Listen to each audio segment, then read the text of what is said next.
दोस्तों, क्या आपने कभी सोचा है कि आखिर हमारे सोलर सिस्टम में मौजूद अन्य ग्रहों की जमीन कैसी दिखती है? क्या उनकी सतह भी पृथ्वी जैसी ही है? क्या अन्य ग्रहों की सतह पर भी पृथ्वी की ही तरह खूबसूरत पहाड़, नदियाँ, झील, झरने और जंगल मौजूद है, या वहाँ की सतह अलग प्रकार की है? दोस्तों, आज की इस वीडियो में हम सोलर सिस्टम में मौजूद अन्य ग्रहों की सतहों के बारे में जानेंगे। कैसी दिखती है दूसरे ग्रहों की धरती? जानने के लिए वीडियो को अंत तक जरूर देखें। शुरुआत करते हैं सूर्य के सबसे नजदीकी ग्रह मरकरी यानी कि बुध ग्रह से। बुध ग्रह और सौर मंडल के 4 टेरेस्ट्रियल प्लैनेट्स में से एक है। मतलब ये कि इस ग्रह की सतह पृथ्वी की तरह चट्टानों से बनी हुई है। मरकरी प्लैनेट तकरीबन 70% धातु और 30% सिलिकेट पदार्थों से बना हुआ है, जिसकी सतह के तापमान में अन्य ग्रहों की तुलना में सबसे ज्यादा अप्स एंड डाउन देखने को मिलते हैं। इस ग्रह की जमीन बहुत ही ज्यादा पथरीली है, जहाँ पर बहुत ज्यादा मात्रा में क्रेटर्स बने हुए हैं, जो कि दिखने में बिल्कुल पृथ्वी के चंद्रमा की तरह लगते हैं। इसकी सतह पर बने गड्ढे सैकड़ों किलोमीटर तक लंबे और 3 से 4 किलोमीटर तक गहरे होते हैं। रिसर्च के दौरान इसकी सतह पर 13,000 किलोमीटर डायमीटर की एक कैलरीज घाटी भी पाई गई, जो कि दिखने में चंद्रमा की मारिया घाटी की जैसी प्रतीत होती है। वैज्ञानिकों का मानना है कि बुध ग्रह पर यह घाटी किसी धूमकेतु या क्षुद्र ग्रह के टकराने से बनी होगी। इन गड्ढों के अलावा बुध ग्रह पर कुछ फ्लैट पठार भी है। पठारों के मामले में वैज्ञानिकों का मानना है कि हो सकता है कि बुध ग्रह पर कभी सक्रिय ज्वालामुखी भी रहे हो, जिसके चलते बाद में इस तरह के पठारों की संरचनाएं बन गई हो। हालांकि मैरिनर से प्राप्त आंकड़े बताते हैं कि बुध ग्रह पर कुछ ज्वालामुखी एक्टिविटीज तो है, लेकिन इसे प्रमाणित करने के लिए कुछ और आंकड़े चाहिए। इसके साथ ही कुछ किलोमीटर लंबे पर्वत जैसी संरचनाएं भी मौजूद है, जो कि वहां नेचुरली मौजूद है। बात करें यदि बुध ग्रह के वातावरण की, तो वहां का वातावरण बहुत ही ज्यादा हल्का है। सूर्य के सबसे नजदीक होने के बावजूद भी ये सोलर सिस्टम के सबसे गर्म ग्रहों में नहीं आता। इसका कारण है यहाँ का एटमॉस्फेयर। इस ग्रह का कोई भी चंद्रमा नहीं है। रिसर्च में बुध के उत्तरी ध्रुव के क्रेटर्स में पानी के मौजूद होने के सबूत मिलते हैं। ऐसा माना जाता है कि वहां पर पानी बर्फ के रूप में मौजूद हो सकता है।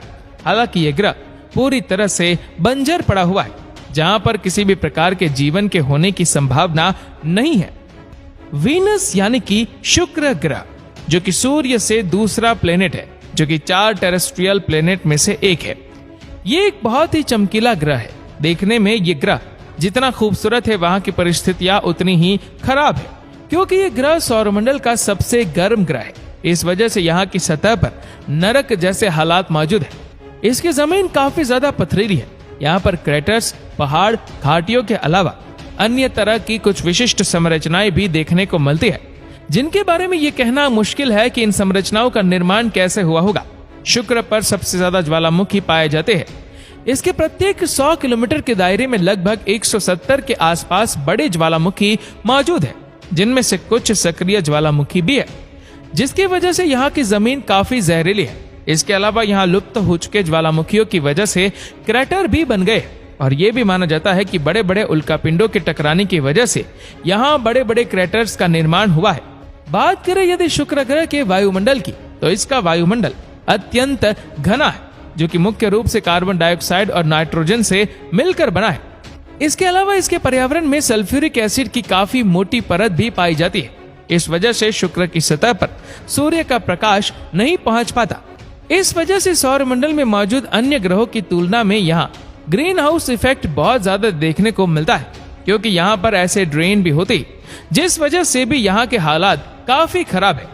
दोस्तों, सौरमंडल में मौजूद अन्य ग्रह अपने अक्ष पर एंटी क्लॉकवाइज घूमते हैं, लेकिन शुक्र अपने एक्सिस पर क्लॉकवाइज रोटेट करता है, और इसका चुंबकीय क्षेत्र भी पृथ्वी की तुलना में बहुत कमजोर है। वैज्ञानिकों के अनुसार यहाँ पर भी जीवन के कोई संकेत मौजूद नहीं है। दोस्तों, सूर्य से तीसरा प्लेनेट है हमारी पृथ्वी, जिसके बारे में तो आप सब कुछ जानते ही हो। तो हम सीधे बात करते हैं सूर्य से चौथे प्लेनेट की, जो है मार्स यानी कि मंगल। मंगल की जमीन काफी सूखी, पथरीली और लाल है। इसके लाल होने की वजह यह है कि वहां की चट्टानों में आयरन की मात्रा ज्यादा पाई जाती, और आयरन में ऑक्सीडेशन होने की वजह से वहां की मिट्टी का कलर लाल हो गया है। मंगल की जमीन पर बड़ी बड़ी झील और घाटियों जैसी आकृतियां मौजूद है। इसके अलावा वहां पर ज्वालामुखी और क्रेटर्स भी बहुत ज्यादा देखे गए। मार्स एक्सप्लोरेशन के दौरान मंगल की सतह पर प्राचीन नदियों का एक विशाल नेटवर्क, डेल्टा और झीलें भी देखी गई है, जो कि इस बात की पुष्टि करती है कि कभी न कभी मंगल पर पानी लिक्विड फॉर्म में रहा होगा। कुछ खोजकर्ता ये भी बताते हैं कि मंगल पर करीब 3.5 अरब साल पहले भारी मात्रा में बाढ़ आई होगी। हालांकि मंगल पर पानी आज भी मौजूद है, लेकिन ये पानी मंगल के पोल्स पर बर्फ के रूप में मौजूद है। बात करें यदि वहां के वातावरण की, तो मंगल ग्रह का वातावरण काफी पतला है, जो ज्यादातर कार्बन डाइऑक्साइड, नाइट्रोजन और आर्गन जैसी गैसों से बना है।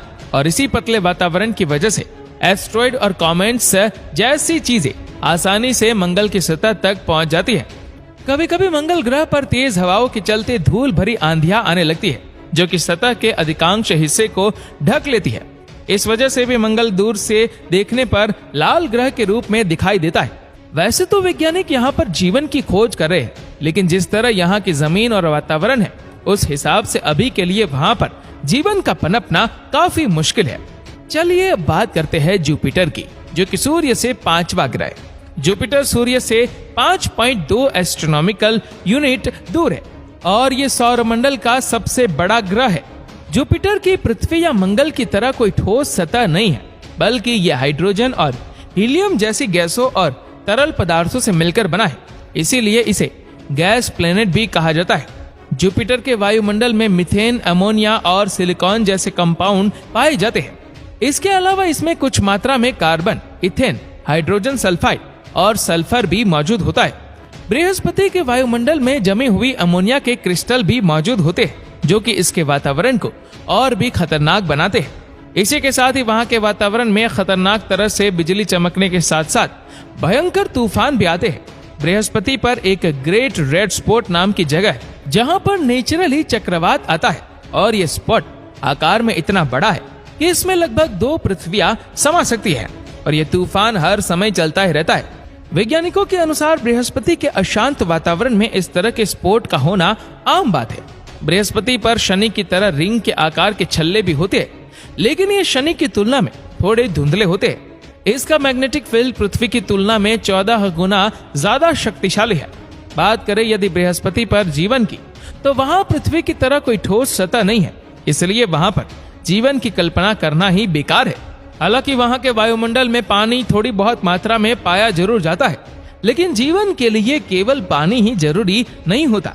अब चलते हैं सैटर्न यानी कि शनि ग्रह की ओर, जो कि सूर्य से 6ठा प्लेनेट है और ये बृहस्पति के बाद सौर मंडल का दूसरा सबसे बड़ा ग्रह है।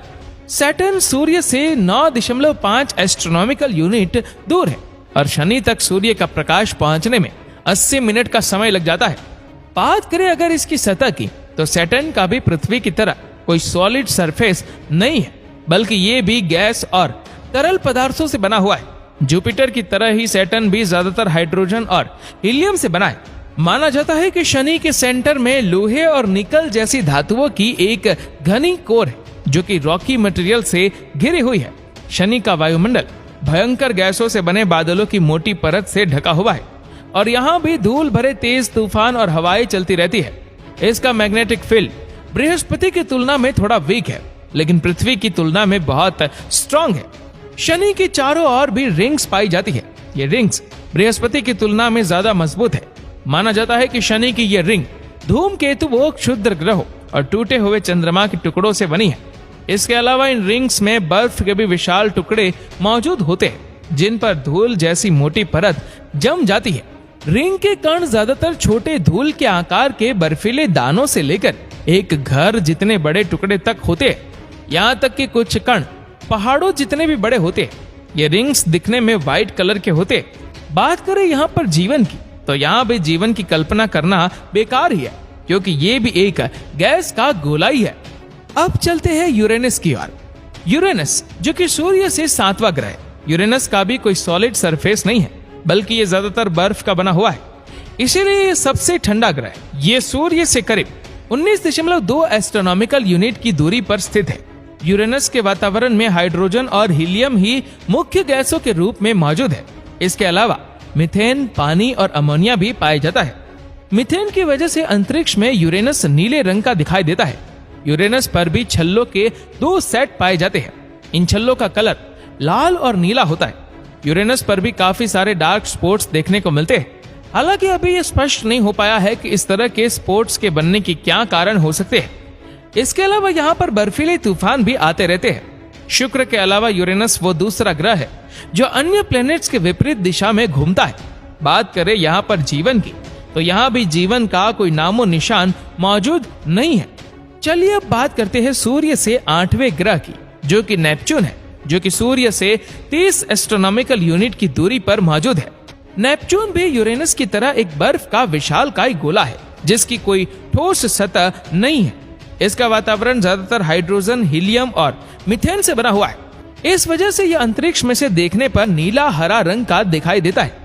नेपच्यून पर बृहस्पति की तुलना में ज्यादा भयंकर तूफान आते हैं और वहां के मुकाबले नेपच्यून पर तेज हवाएं भी चलती है, जिन्हें सुपरसोनिक हवाएं कहा जाता है। वैज्ञानिकों को लगता है कि नेपच्यून की कोर ठोस हो सकती है। इसके अलावा नेपच्यून के ठंडे बादलों के नीचे गर्म पानी का एक महासागर भी हो सकता है। नेपच्यून के चारों ओर शनि और यूरेनस की तरह रिंग्स पाई जाती है, जो कि धूल भरे कणों और बर्फ के छोटे छोटे टुकड़ों की बनी होती है। बात करें यहाँ पर जीवन की, तो यहाँ पर भी जीवन की कल्पना करना बेकार ही है। तो दोस्तों, अब तो आप समझ ही गए होंगे कि दूसरे ग्रहों की जमीन कैसे दिखती है। आपको वीडियो कैसा लगा हमें नीचे कमेंट करके जरूर बताएगा। और अगर आपको वीडियो अच्छा लगा हो तो इस वीडियो को लाइक करेगा, शेयर करेगा ज्यादा से ज्यादा लोगों तक, और ऐसी ही और भी रोचक जानकारियों के लिए सब्सक्राइब करें हमारे यूट्यूब चैनल को और फेसबुक पर फॉलो करें हमारे पेज को। धन्यवाद।